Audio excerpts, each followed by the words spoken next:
नमस्कार, आप देख रहे हैं ट्रेंडिंग बिहार। आपके साथ हूं मैं अंजलि। आप आम आदमी पार्टी से तो बखूबी परिचित होंगे। वह पार्टी जिसने बहुत कम समय में दिल्ली में अपनी धाक जमा ली। आज यानी 26 नवंबर को उसी आम आदमी पार्टी की स्थापना दिवस है। खास बात यह है कि आज ही भारत का संविधान दिवस भी है। दिल्ली के मौजूदा मुख्यमंत्री और आपके संयोजक अरविंद केजरीवाल ने संविधान दिवस का दिन ही अपनी पार्टी की स्थापना के लिए नहीं चुना था, बल्कि यह महज एक संयोग था। दरअसल आम आदमी पार्टी की स्थापना हुई साल 2012 में, जबकि 26 नवंबर को संविधान दिवस के रूप में मनाने की शुरुआत हुई 2015 से। गांधीवादी समाज सेवी अन्ना हजारे के भ्रष्टाचार विरोधी आंदोलन से जन्मी आम आदमी पार्टी की स्थापना 2 अक्टूबर 2012 को हुई थी। औपचारिक रूप से पार्टी की शुरुआत 26 नवंबर 2012 को हुई। आपको बता दें कि अप्रैल 2011 में इंडिया अगेंस्ट करप्शन की मांग को लेकर समाज सेवी अन्ना हजारे के नेतृत्व में जन लोकपाल की आवाज बुलंद की गई थी। इस पार्टी का चुनाव चिन्ह झाड़ू है। अन्ना के आंदोलन में सक्रिय भूमिका निभाने वाले अरविंद केजरीवाल, वरिष्ठ अधिवक्ता प्रशांत भूषण, एक्टिविस्ट योगेंद्र यादव और साजिया इल्मी जैसे लोग इसके संस्थापकों में शामिल थे। हालांकि ये अलग बात है कि अरविंद केजरीवाल के अलावा बाकी के सभी संस्थापक सदस्य अब इस पार्टी से काफी दूरी बना चुके हैं। साजिया इल्मी ने तो आपका साथ छोड़ बीजेपी का दामन थाम लिया है।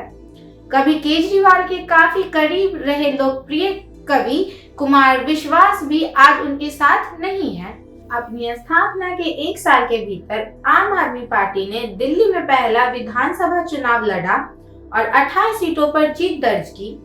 सत्ता से भाजपा को दूर रखने के लिए कांग्रेस ने आपको समर्थन दिया और पार्टी ने केजरीवाल के नेतृत्व में सरकार बनाई। 28 दिसंबर 2013 को उन्होंने दिल्ली के 7वें सीएम के तौर पर शपथ ली। हालांकि उनकी ये सरकार ज्यादा दिनों नहीं चल सकी।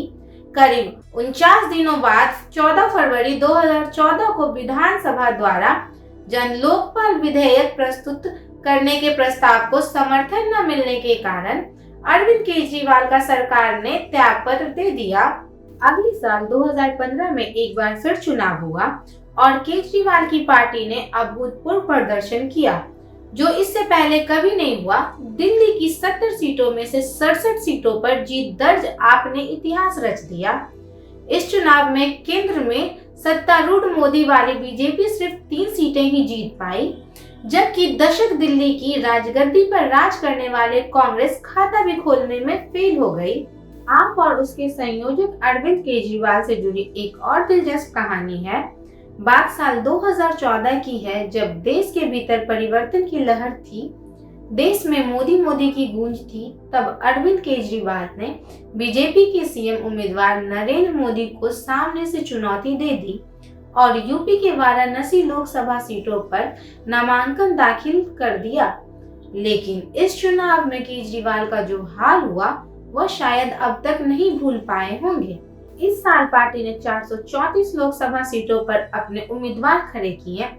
खुद पार्टी के मुखिया तो मोदी से हार गए, लेकिन पंजाब में पार्टी के 4 सांसद जीत गए। देश भर में आम आदमी पार्टी को लगभग 2% वोट मिले। आपके कई उम्मीदवार तो अपनी जमानत बचाने में भी नाकाम रहे। साल 2015 में दिल्ली फतह हासिल करने वाली केजरीवाल की पार्टी को 2020 में एक बार फिर से चुनाव का सामना करना पड़ा। इस चुनाव में भी आपने धमाकेदार प्रदर्शन किया। इस चुनाव में केजरीवाल की आंधी जमकर चली और आम आदमी पार्टी ने 62 सीटें हासिल की। मोदी सेना के चुनाव में जीतकर अरविंद केजरीवाल एक बार फिर दिल्ली की गद्दी पर विराजमान हुए। भाजपा को इस बार 8 सीटों पर जीत हासिल हुई और 15 साल तक दिल्ली में हुकूमत करने वाली कांग्रेस पार्टी पूरी तरह से ध्वस्त हो गई। यह तारीख थी 16 फरवरी 2020, जब आम आदमी पार्टी के संयोजक लगातार तीसरी बार दिल्ली के मुख्यमंत्री की शपथ ली है और उन्होंने दिवंगत नेत्री शीला दीक्षित के उस रिकॉर्ड की बराबरी कर ली है, जिसमें उन्होंने कांग्रेस की लगातार 3 बार सरकार बनाई थी। हालांकि शीला दीक्षित के दिल्ली में 15 साल सरकार चलाने के रिकॉर्ड को तोड़ने के लिए केजरीवाल को अभी भी काफी लंबा सफर तय करना होगा।